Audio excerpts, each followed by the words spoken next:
우리 옆에 있는 분들과 이렇게 인사했으면 좋겠습니다. 하나님의 거룩으로 물들어 갑시다. 물들어 갑시다. 아멘. 기독교의 신앙의 힘은 거룩으로부터 시작이 됩니다. 이 거룩은요, 하나님의 말씀과 기도로 이루어지죠. 특별히 하나님의 말씀과 기도로 거룩해진다라는 것은요, 우리가 하나님의 말씀인 성경을 붙잡고 성경의 말씀을 묵상할 뿐만 아니라 성경의 말씀대로 실천해 살아가는 삶을 살아가는 것, 그것을 통해서 하나님께서 우리에게 말씀하신 것처럼 내가 거룩하니 너희도 거룩하라라는 하나님의 말씀과 예수님께서는 하늘아버지께서 온전하심 같이 너희도 온전하라 라는 말씀이 우리의 삶 가운데 이루어질 때 우리의 신앙을 통해서 능력의 이야기가 펼쳐지게 됩니다. 특별히 이번 코로나19 과정 많이 회복이 되어서 감사한데요, 참 많은 분들이 이 코로나로 인해서 힘든 상황 속에서 신앙을 극복하고자 노력했던 이야기들이 들려왔습니다. 그 중에 가장 많은 사람들이 선택했던 것은 성경을 읽는 것이었어요. 처음에는 영상을 통한 예배에 많은 은혜를 받았는데요, 이 영상을 통한 예배를 드리다 보니까 익숙해지니까 내가 지금 영상을 통해서 예배를 드리고 있는 것인지, 내가 지금 예배를 드리고 있는 것이 영상을 보고 있는지 헷갈리기 시작을 하면서 그 고민의 끝에 도달하는 것이 대부분 하나님의 말씀이었습니다. 여러분, 이번에 코로나19 기간 동안 물론 지금 끝나진 않았지만요, 성경을 많이 좀 읽으셨습니까? 주님이 아십니다. 우리의 몸부림을 아세요. 그런데 참으로 신기한 것은요, 이 성경을 읽으면 우리의 마음이 회복되고 기뻐지고 즐거워질 줄 알았는데 그렇지 않은 것이 우리의 삶 가운데 경험이 되었다는 것이죠. 여러분, 설교를 통해서 우리가 성경의 능력에 대해서 얼마나 많이 얘기를 들었습니까? 막 그런 얘기들 있잖아요. 하나님을 비판하고 저주하기 위해서 성경, 내가 하나님을 비판하기 위해서 제대로 성경을 가지고 비판하겠다고 읽은 사람들이 결국은 배너라는 막 작품을 썼다. 이런 기득의 능력이 나한테 나타나서 이 코로나19 동안의 힘든 상황 속에서 내가 하나님의 말씀을 묵상하면 막 내 삶에 놀라운 변화의 역사가 나타날 줄 알았는데, 그런 능력보다는 궁금한 것들이 생기기 시작을 하면서 때로는 의심이 생기고, 성경에 이런 이야기가 있었어? 내가 알았던 하나님이 이런 하나님이었어? 라는 때로는 회의감에 빠진 이야기들이 들려온다는 것이죠. 여러분, 어떻게 성경을 읽으면 은혜로우십니까? 아멘이죠. 그런데 생각보다 우리 주변에 많은 사람들이요, 성경을 읽으면서 힘들어하는 경우들이 많다라는 거예요. 특별히 구약 성경을 읽을 때. 신약 성경은 괜찮아요, 은혜로워요. 근데 구약 성경을 읽다 보면 내가 아는 하나님이랑 내가 설교를 통해서 들었던 하나님이랑 성경에서 말하는 하나님이 좀 다른 것 같아요. 예를 들면요, 가나안 땅을 정복하게 하실 때, 여러분, 이스라엘 백성에게 있어서 가나안 땅의 정복은 은혜이지만 가나안 땅에 살고 있었던 사람들 관점에서는 이것은 절망과 재앙이죠. 근데 하나님께서는 이 가나안 땅을 정복할 때 사이좋게 잘 살아라 라고 하는 것이 아니라 어떻게 하라고요? 가서 정복을 하는데 진멸해버려라. 와, 여러분이 믿고 있던 하나님, 여러분이 알고 있었던 하나님, 그 하나님과 이 하나님이 같습니까? 점점 무거워지기 시작합니다. 물론 성경을 유심히 보면요, 그들을 진멸하라는 이야기 전에요, 하나님께서 이스라엘 백성을 특별히 사랑하셔서 그 사람들에게 땅을 주기 위해서 가나안 땅을 진멸할 수 있는 기회를 열어주신 것이 아니라 이미 가나안 땅의 죄악으로 말미암아, 그들의 죄악으로 말미암아 죽음의 문턱까지 이르는 상황 속에서 하나님께서 가나안 땅을 허락해 주신 이야기가 펼쳐집니다. 근데 유심히 안 보면요, 내가 아는 하나님과 성경에서 말하는 하나님, 특별히 신약 성경에서 말하는 하나님과 구약 성경에서 말하는 하나님이 같은 분이가? 라는 물음표가 찍힐 때가 있다는 것이죠. 그런데 이런 질문을 우리만 한 것이 아니에요. 약 2000년 전에 이 마르시온이라는 사람이 있었습니다. 이 마르시론이라는 사람이 성경을 읽다 보니까 성경에 두 하나님이 나오는 거예요. 하나는 잔인한 하나님, 폭력과 복수의 하나님, 구약의 하나님이죠. 근데 신약 성경에 보니까 은혜와 사랑의 하나님이 나와요. 그래서 이 사람이 최초로 성경을 하나의 책으로 만들기 시작을 합니다. 그래서 구약 성경은 다 빼버리고요, 신약 성경도 구약 성경의 요소가 있는 마태복음 같은 건 다 빼버리고요, 누가복음과 바울 서신의 책 몇 권을 가지고 단권의 성경책을 만든 어떻게 보면 최초의 사람입니다. 그런데 여러분, 그러면 구약의 하나님은 신약의 하나님과 다른 분이십니까?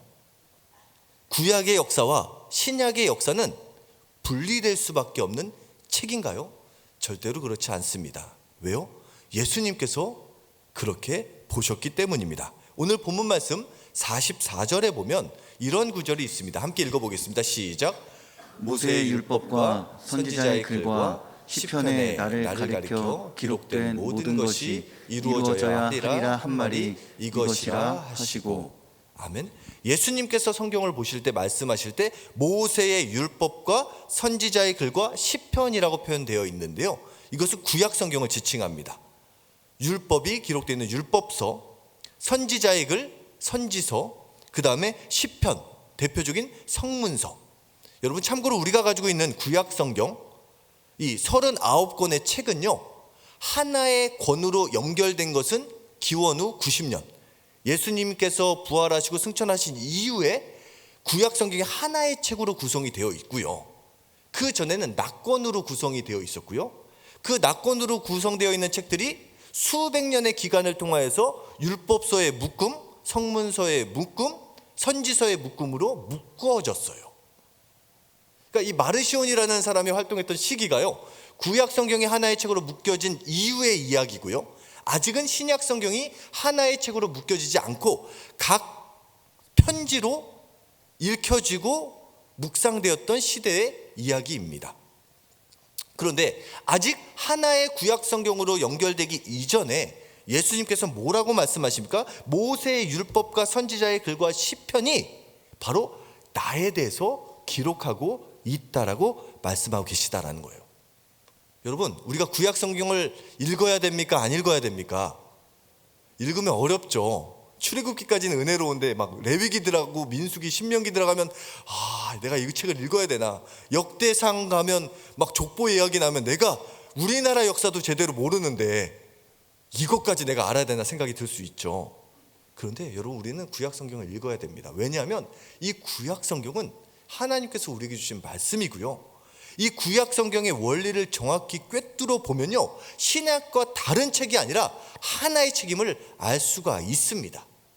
특별히 예수님께서 그 모세의 율법과 선지자의 글들과 시편이 나에 대해서 기록했다라고 이야기하면서 구약 성경을 두 가지 주제로 요약해 주십니다. 첫 번째는요, 오늘 본문 말씀 46절입니다. 우리 46절 말씀 함께 읽어보겠습니다. 또 이르시되 이같이 그리스도가 고난을 받고 제3일에 죽은 자 가운데서 살아날 것과. 구약 성경이 가르치는 핵심 주제가 뭐냐? 그리스도가 고난을 받고 제3일에 죽은 자 가운데서 살아날 것을 가르쳐주고 있다라고 가르쳐주고 계신 거예요. 여러분, 우리가 창세기부터 말라기까지 성경을 읽을 때 절대로 놓쳐서는 안 되는 관점, 예수님께서 구약 성경을 바라보셨던 관점을 기억해야 됩니다. 구약 성경은 우리의 삶에 필요한 처세술을 가르쳐주는 정도의 차원이 아니라, 세상을 살아가는 데 필요한 지혜를, 도움을 주는 책 정도가 아니라 메시아에 대한 이야기고, 그 메시아가 죽고 살아날 것을 가르쳐주는 책이 바로 구약 성경과 신약 성경을 관통하는 핵심 주제라는 것이에요. 그래서 우리가 구약 성경을 잘 읽으면 읽을수록 무엇을 느껴야 되냐? 그리스도, 메시아, 예수님께서 우리의 삶의 메시아요 그리스도라는 것을 온전히 깨닫고, 그분이 나를 구원하기 위해서, 온 인류를 구원하기 위해서 십자가에 달려 죽으셨고 부활하셨다는 것을 더욱더 확증하는 과정이 성경을 읽는 방향과 목적이 되어야 된다는 것이에요. 아니, 우리가 그렇게 안 해도요, 예수님께서는 그렇게 하셨습니다. 여러분, 율법과 선지자의 글과 시편에서 말하는 메시아 그리스도에 대한 이야기는 어떻게 시작이 되나요? 가장 먼저 시작되는 이야기는 창세기 3장 15절 말씀입니다. 함께 읽어볼까요? 내가 너로 여자와 원수가 되게 하고 내 후손도 여자의 후손과 원수가 되게 하리니 여자의 후손은 내 머리를 상하게 할 것이요 너는 그의 발꿈치를 상하게 할 것이니라 하시고, 태초에 아담과 하와가 죄를 범한 다음에 하나님께서 심판을 하십니다. 심판을 하실 때 아담에 대해서 책망하시고 하와에 대해서도 책망하시고 뱀에 대해서 책망을 하세요. 죄의 길로 인도했던 사단에 대해서 책망을 하시죠. 그러면서 이렇게 말씀하세요. 여자의 후손은 내 머리를 상하게 할 것이요 너는 그의 발꿈치를 상하게 할 것이다. 여자의 후손을 통하여서 아담과 하와를 죄악의 길로 인도했던 사단 마귀의 권세의 머리가 깨지게 될 것이다 라는 것을 창세기 3장 15절부터 말씀을 해주셨어요. 그러면서 은혜 이야기가 펼쳐지는데 3장 21절입니다. 함께 읽어볼까요? 여호와 하나님이 아담과 그의 아내를 위하여 가죽 옷을 지어 입히시니라. 아멘. 처음으로 하나님께서 친히 아담과 하와에게 입혀주신 옷은 어떤 옷이요? 가죽 옷이었어요. 여러분 생각해 봅시다. 가죽 옷을 입혀주셨다는 것, 가죽을 옷으로 만들기 위해서는 무엇이 필요합니까? 동물의 희생이 필요합니다. 여기서부터 희생제사가 시작이 되는 거예요. 최초의 희생제사는요, 인간이 율법에 의해서 드린 제사가 아니라 하나님께서 죄로 인해서 두려움과 수치감에 하나님과의 관계가 멀어짐을 통하여서 고통 중에 있는 아담과 하와를 위해서 친히 그들의 죄를 사하여 주시기 위해서 그들의 핏값을 동물에게 전가시켜서 죽이시고 옷을 입혀주신 하나님의 구원의 사건. 여러분, 이 창세기의 이야기가 계속 이어집니다. 율법서에 보면요, 출애굽 과정 속에서는 광야에 성막을 통해서 하나님을 만나는 길을 알려주시고, 제사를 통해서 희생제사를 통하여서 하나님과의 막혔던 나무를 허물 수 있는 길을 열어주시죠. 그런데 제사장을 통해서든 희생제물을 통해서든 그 제사장도 완벽하지 않고요, 희생제물도 완전하지 않기 때문에 완전한 구원을 이루시기 위해서 온전한 메시아 예수 그리스도를 이 땅 가운데 보내주셔서 십자가에 달려 죽게 하심을 통하여서 단번의 제사, 한 번의 제사가 완전하고 영원한 제사를 이루게 하신 하나님의 은혜의 사건이 구약의 하나님의 마음이라는 것이죠. 여러분, 뿐만 아니라 선지서에서는 어떻게 이야기가 펼쳐집니까? 다윗 왕과 같이 정치적인 메시아, 능력의 메시아만 기다리는 이스라엘 백성을 향하여서 그런 메시아가 오는 것이 아니다, 고난의 종이요 겸손의 왕으로서 메시아가 올 것이다 라는 것을 알려주시고, 끊임없이 소망의 메시지를 주시고, 시편을 통해서 모든 창조의 역사, 하나님의 구원의 역사, 그것은 지혜인데 이 지혜는 어떻게 보면 메시아의 의인화,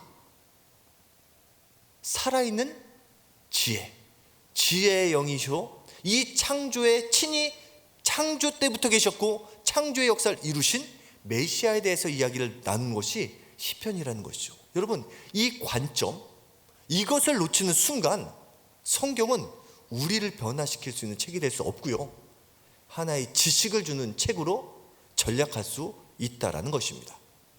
여러분 아시죠? 예수님께서 부활하시고 그의 제자들을 만나십니다. 엠마의 도상에서 두 제자와 이야기하는데, 그 예수님의 제자들은 이미 3년이라는 시간 이상 동안에 예수님께 하나님의 말씀을 들은 자들인데요, 그들은요 그 이야기를 들었음에도 불구하고 그 성경이 말하는 것이 예수 그리스도의 십자가와 부활이라는 사건을 모르고 있었다는 것이에요. 예수님께서 친히 그 제자들을 만나 주셔서 성경을 가지고 이 성경의 이야기, 창세기부터 말라기의 모든 이야기, 구약의 이야기가 바로 나 자신을 가르쳐 주는 것이고, 나의 십자가의 죽음과 부활로 말미암아 온 인류에게 구원의 역사를 이루기 위한 것이 아버지 하나님의 구원의 계획이요, 나를 향한 하나님의 뜻이요, 너희를 향한 하나님의 뜻이라는 것을 성경을 통해서 알려주실 때 그것을 깨닫는 사람들의 마음이 뜨거워지기 시작하고요, 그때 비로소 하나님의 말씀이 나의 말씀으로 오기 시작하며 그들의 삶에 변화가 이루어지기 시작을 했습니다. 여러분, 하나님의 말씀이 여러분의 삶에 변화의 주역이 되길 소망하십니까? 하나님의 말씀을 하나님의 관점으로 읽어나가시기를 바랍니다. 하나님의 관점은요, 바로 메시아를 통해서, 예수님을 통해서 우리를 구원해 주시기 위한 하나님의 이야기가 구약 성경에 담겨져 있습니다. 그것을 머리로 하는 것이 아니라 그 십자가와 부활의 사건이 나의 사건으로 받아들여질 때 나의 삶에 놀라운 변화를 경험하게 됩니다. 제가 지지난주에 기독교 백화점에서 한 책을 구입해서 읽게 되었는데요, 이 피터 스카지로라는 사람이 쓴 책인데요, 이 사람은요 19살에 하나님을 경험합니다. 복음을 체험해요. 너무 좋은 거예요. 그래서 이 사람이 정말로 내노라라는 목사님들, 지도자들 찾아가서 그들이 하라는 대로 말씀 공부를 열심히 하고 일주일에 막 4일씩 하루에 3시간씩 열심히 말씀 훈련을 하고요, 결국은 목사가 됩니다. 목사가 돼서 6년 동안 목회를 얼마나 열심히 잘했는데 가는 곳마다 막 치유의 역사도 일어나고요, 막 회심의 역사가 일어나고요, 기적과 같은 일이 벌어지면 6년 만에 수백 명이 모이는 교회를 일궈냅니다. 그 문제는요, 남들은 나를 보는데 은혜롭다고 보는데 내 안에는 분노가 가득 차 있고, 내 안에는 예수님의 흉내를 내고 있는데 내 안에 예수님이 발견되지 않는 충격을 경험하고요. 그러면서 그 부교육자가 와서 교인들을 데리고 나가서 교회가 갈라지면서 고통을 경험하면서 이분이 깨닫게 된 이야기 뭐냐면, 난 지금까지 성경을 가지고 제자 훈련 열심히 받았는데 제자 훈련만으로 되는 것이 아니구나. 이분이 깨달았던 건 무엇이냐면, 교회에 오고요, 예수님을 믿고 교회에 오고 교회 생활 열심히 하고 헌금 생활하고 봉사 생활하고 열심히 하면 하나님의 영광의 통로가 될 줄 알았는데 정작 내 안에 변화는 없었다라는 것이죠. 그러면서 깨달은 것이, 진정 하나님을 만나서 내가 변화가 될 때 다른 사람을 변화시킬 수 있는 통로가 되는 것이지, 하나님의 일을 하는 것보다 중요한 것은 하나님과 함께하는 것이구나. 그것을 깨닫게 되면서 쓴 책인데 나중에 기회가 되시면 한번 읽어보시면 좋겠습니다. 혹시 여러분 중에 신앙생활 열심히 하고 있고 열심히 하려고 하고 있고 정말 최선을 다해서 하나님의 일을 감당하기 위해서 몸부림치고 있는데 아직까지 마음에 걱정과 근심과 지치고 분노가 치밀고 예수님을 알아가면 알아갈수록 예수님을 닮아가는 것이 아니라 내 자신의 죄악된 모습을 바라보고 있는 사람이 계십니까? 괜찮습니다. 바로 이때가 예수님을 만날 때입니다. 여러분, 교회 오래 다닌다고 해서 예수님 만나는 거 아닙니다. 여러분, 교회 오래 다닌다고 해서 예수님 잘 믿는 거 아닙니다. 진정 우리가 추구해야 되는 것은요, 예수님과 함께 거하며 예수님을 닮아가는 거룩의 길을 나아가는 것이에요. 그때 비로소 진짜 우리가 소망하는 것이 이루어지게 될 줄 믿습니다. 여러분, 하나님의 말씀을 나의 관점에서 바라보는 것이 아니라 하나님의 은혜의 관점에서 바라볼 수 있는 믿음의 눈이 열리는 저와 여러분이 되시길 예수님의 이름으로 축원합니다. 두 번째요, 예수님께서 성경을 바라보는 관점, 바로 47절에 나와 있습니다. 우리 47절 말씀 함께 읽겠습니다. 또 그의 이름으로 죄사함을 받게 하는 회개가 예루살렘에서 시작하여 모든 족속에게 전파될 것이 기록되었으니. 아멘. 예수 그리스도의 십자가 부활의 사건 이후에 모든 족속들이 죄사함의 길, 회개를 통해서 하나님께 돌아오게 될 것이다. 이 이야기가 구약 성경의 이야기라는 거예요. 여러분, 이 이야기가 신약 성경에서 많이 보여지잖아요. 땅끝까지 이르러 내 증인이 되리라, 땅끝까지 복음을 증거하라 라는 메시지가 신약의 메시지만이 아니라 이것은 구약 성경의 메시지라는 거예요. 여러분, 하나님께서 아브라함을 택하신 이유가 무엇입니까? 아브라함이 잘나서요? 아브라함이 믿음이 좋아서요? 아니요. 아브라함을 택하신 목적은 분명해요. 온 인류가 그로 말미암아 복을 받게 하기 위해서. 여러분, 이스라엘 백성들을 택하신 이유가 뭐예요? 온 족속 가운데 이스라엘 백성을 통하여서 하나님을 알리게 하기 위해서. 이스라엘 백성이 뭔가 더 잘나서 특별해서가 아니라 그들을 통하여서 하나님의 복음을 전 세계 가운데 모든 인류에게 전하기 위해서 하나님께서 그들을 택하셨다라는 거예요. 우리는요, 우리가 먼저 택함 받은 이유가 뭐예요? 우리만 잘 먹고 잘 살게 하기 위해서가 아니라 우리를 통해서 하나님의 그 은혜의 역사가 펼쳐지게 하기 위해서 하나님께서 우리를 택하셨다라는 거예요. 레너드 스윗이라는 분이 이 세계에 존재하는 교회들을 분석하면서 이 교회를 4개의 종류의 교회로 구별을 했습니다. 그것을 영어 M으로 시작한다고 해서 4M 교회라고 이야기하는데요. 첫 번째는 미션 처치, 두 번째 이렇게 띄워놨네요. 좋습니다. 예, 좋습니다. 미니스트리 처치, 세 번째 메인터너스 처치, 마지막 뮤지엄 처치. 이 레너드 스윗이라는 분이 이 세상에 존재하는 교회들을 분석해 보니까 교회가 4수로 구분이 되더래요. 첫 번째는 선교적인 교회입니다. 이 가장 바람직하고 본질적인 교회 모델이에요. 모든 일을 함에 있어서 복음을 증거하기 위해서 그리스도의 은혜와 사랑을 마음껏 누릴 뿐만 아니라 흘려보내기 위해서 세워진 교회의 모습들, 이것을 선교적인 교회 미션 처치라고 구별했습니다. 우리 거룩한 빛 운정교회가 미션 처치인 줄 믿습니다. 아멘입니까? 예. 근데 이 미션 처치에서 이 미션이라는 가장 중요한 선교가 빠져버리면요, 어떤 교회가 되냐? 미니스트리 처치가 된대요. 목회적 교회. 그건 뭐예요? 사람 중심의 교회가 되는 거예요. 시스템 중심의 교회가 되는 거예요. 설교 중에 복음 설교는 부담스러우니까 점점 희미해져 가고요. 사람들이 좋아하는 이야기, 정서적으로 안정을 주는 이야기. 그래서 영혼을 살리기보다는, 회개의 역사보다는 그냥 사람들이 좋아하는 이야기를 해주고 사람들이 필요로 하는 것을 교회에서 채워주면서 점점 커져가는 교회, 이것이 목회적 교회입니다. 사역 중심, 그냥 목회 중심, 행정 중심으로 시스템으로 돌아가는 교회. 이 교회까지도 괜찮아요. 그런데 문제는 여기서 조금 더 유지가 되면 현상 유지적 교회, 메인터넌스 교회, 그냥 유지하는 거예요. 더 나아가면요, 박물관 교회, 그냥 모양만 남아있는 교회가 된다라는 것이에요. 여러분, 여러분의 신앙생활 가운데 내가 신앙생활을 5년 했는데, 한 10년 했는데, 20년 했는데 아직까지도 내 안에 신앙의 성숙이 이루어지지 않는다라는 생각 때문에 고통스러워하는 성도님들이 계십니까? 그 이유는 분명합니다. 믿음의 자녀를 낳지 않기 때문이에요. 여러분, 믿음의 성장은 그냥 이루어지지 않습니다. 믿음의 성숙은 그냥 이루어지는 것이 아니에요. 시간이 지나면 믿음이 자라나는 것이 아닙니다. 아버지와 같은 믿음, 십자가의 은혜와 사랑의 믿음을 경험하기 위해서는요, 부모의 마음은요, 부모가 되어야 알 수 있는 거예요. 여러분, 진짜 여러분들이 믿음의 성숙을 원하십니까? 영적인 자녀를 낳으십시오. 제가 마음에 요즘 계속 다니엘 기도회를 보면서 제 마음이 계속 뜨거워지고 있어요. 그래서 회개를 하고 있습니다. 지난번 우리가 부흥회 때 오셨던 김영국 목사님을 통해서 그런 도전을 한번 들은 적이 있죠. 지난 한 달 동안 몇 명이나 전도하셨습니까?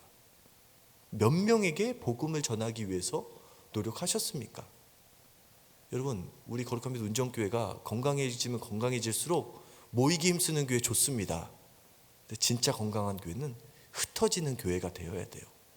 왜요? 왜 흩어져요? 세상 가운데 그리스도의 복음을 증거하기 위해서. 여러분의 가정, 아직도 주님을 알지 못하는 자녀들이 있고 주님을 알지 못하는 배우자가 있는데, 여러분들만 교회에서 그냥 찬양 중에 은혜 받고 말씀 중에 위로 받고, 그래, 내가 그래도 믿음을 지킬 수 있어, 감사하면서 안주하면서 신앙생활 계속 하시겠습니까? 여러분, 그거 하나님께서 기뻐하실까요? 물론 위로의 시간도 필요합니다. 그것도 하나님이 주신 마음입니다. 진짜 우리에게 원하시는 건 무엇입니까? 물론 이것도 일을 말씀드리는 것이 아닙니다. 5명 전도하십시오, 10명 전도하십시오가 아니라 아버지 하나님의 마음, 우리를 구원해 주셨던 하나님께서 지금도 고통받고 있는 영혼들, 여러분 왜 세상에 고통이 존재합니까? 저는 간단하게 봅니다. 하나님과 단절됐기 때문에. 여러분 세상에 고통이 존재하는 이유, 우리 주변에 문제가 일어나는 이유 간단합니다. 하나님과의 관계가 단절됐기 때문에. 하나님과의 맡겼던 남들이 허물어지면요, 세상에 어떤 문제가 있어도 평안할 수 있습니다. 감사할 수 있습니다. 행복할 수 있습니다. 왜요?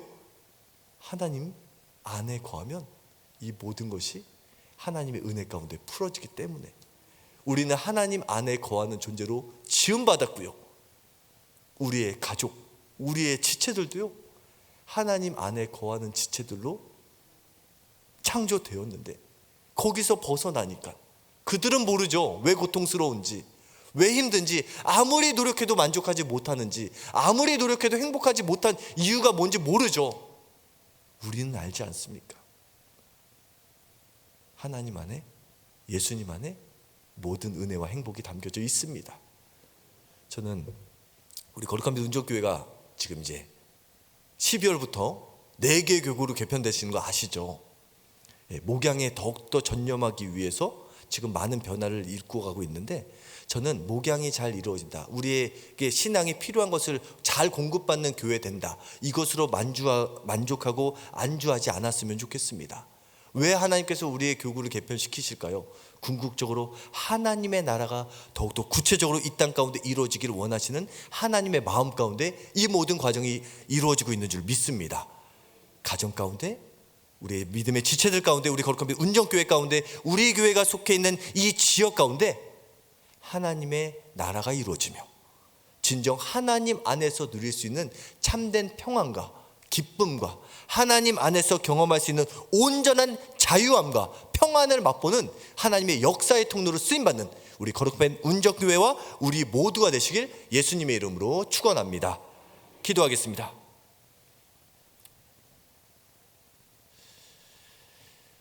우리 이 시간 나의 신앙을 다시 한번 돌아보는 시간을 가졌으면 좋겠습니다. 하나님, 내가 지금 신앙생활을 하면서 붙잡고 있는 것은 무엇인가요? 아니, 좀 더 생각해 봅시다. 내가 지금 붙잡고 있는 것이 만약에 나에게 이루어진다면 그 안에 진정한 온전한 자유와 평안과 행복이 있을까? 여러분, 우리가 진정 추구하는 것, 예수님 안에 담겨져 있습니다. 예수님 한 분이면 만족합니다. 예수님 한 분만 우리가 온전히 붙잡으면요, 우리의 삶에 필요한 모든 것을 친히 아시는 주님께서 채워주실 뿐만 아니라 이 세상에 어떤 것도 줄 수 없는 참된 평안과 기쁨과 안식과 행복, 삶의 의미들, 그것이 내 삶 가운데 발견될 뿐만 아니라 그 안에서 세상이 줄 수 없는 즐거움 가운데 거하게 될 줄 믿습니다.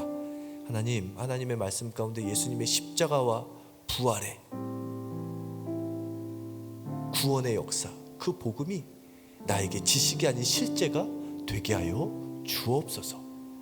하나님, 또한 주님의 마음, 나만 구원한 것으로 끝내시는 것이 아니라 나를 통해서 하나님의 구원의 역사를 이루어가기 원하시는 주님의 마음이 내 마음 가운데 흘러가게 하여 주셔서 내 주변에 아직도 주님을 알지 못하는 사람들을 바라볼 때 나의 마음과 나의 감정으로 대하는 것이 아니라 주님의 마음과 주님의 생각으로 바라보게 하여 주셔서 오늘도 이 땅 가운데 이루어지는 하나님의 나라, 천국의 은혜의 역사를 경험하는 복된 하루하루의 삶이 되게 하여 주옵소서. 이 시간 함께 주여 한 번만 외쳐 기도하겠습니다. 주여, 사랑의 풍성하신 하나님 아버지 감사합니다. 주님, 구주까지 세우시고 아버지 하나님께서 주신 마음의 감동과 하나님의 마음으로 말씀을 증거하고 내려갑니다. 하나님, 다른 것은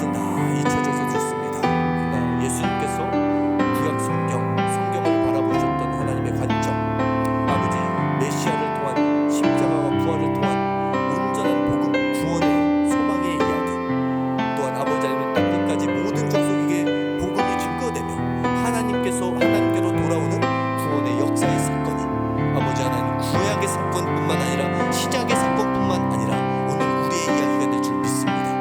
하나님의 관점에서 정말로 말씀을 온전히 분별하게 하여 주시고 하나님의 장중에 붙들림 받아 정말로 나의 삶 가운데 하나님께서 나와 함께 하시며 하나님과 동행하는 평안과 기쁨을 누리게 하여 주시며 가는 곳곳마다 내가 밟는 모든 땅 가운데 내가 만나는 모든 사람들과의 관계 속에서 이 땅 가운데 이루어지는 하나님의 나라 천국을 누리는 복된 믿음의 삶의 여정이 되게 하여 주옵소서. 감사드리며 예수님의 이름으로 기도드립니다. 사랑하며 풍성하신 하나님 아버지 감사합니다.